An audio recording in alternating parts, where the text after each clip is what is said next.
In this video, I am going to talk about the use of Datastudio with the GLX and a force sensor. Right now I have a force sensor connected to the GLX, as you can see here, but I don't yet have a graph. So what I can do is I can click and drag this force over to the graph option on the displays and move it out here a little bit. And I'll click start collecting some data. And all I'm doing is I'm pushing the force sensor with my finger so you can see that it's actually working there. And I'll click stop. A couple nice features you might want to use in Datastudio are the first button here, which is scale to fit, which basically increases the size of the scale of the axis so I can see the entire graph. I can always zoom in, zoom out. And one other feature here is the Smart tool, which lets me actually move onto the graph to take a look at data points. I can look at 2 seconds, 2.1 seconds.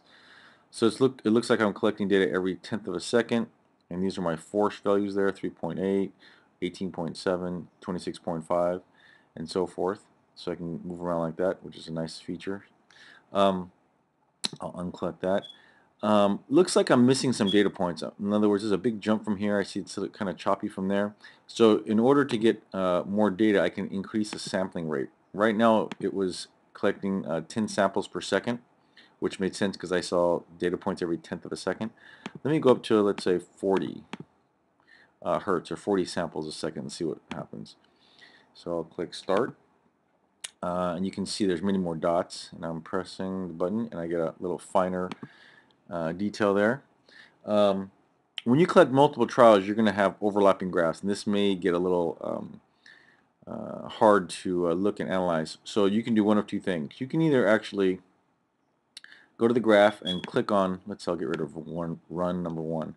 Press the delete button on the keyboard and remove it, which gets rid of the data. Although it's still in Datastudio right here. Run number 1 is still there. I can click and drag it back over. Let me get rid of it again.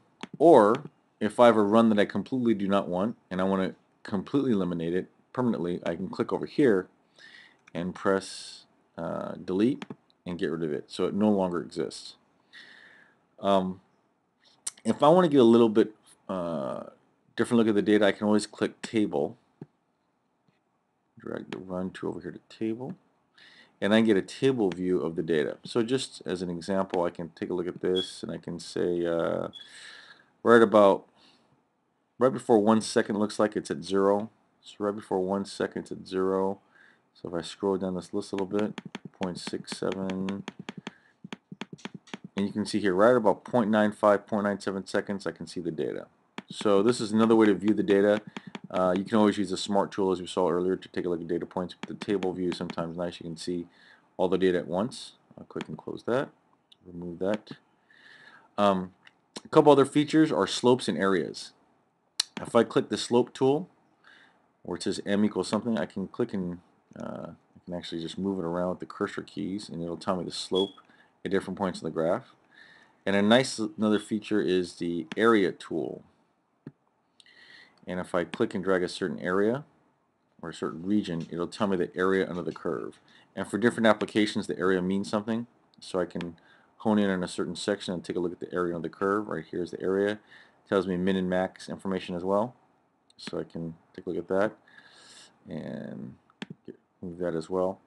One last feature you might want to use when looking at graphs is moving the scales around and changing the scales of the axes. So if I move my cursor onto a scale and it looks like a hand, I can actually move the graph around, not changing the scale. In other words, not changing the distances or increments of time. And I can do that here as well. But if I move my cursor onto a number, as you can see right here, it's a double pointing arrow, I can actually change the time scale, and I can get a little bit finer look at the time between data points. So this is actually only 0.6 of a second, 0.2 to 1.2, 1.8.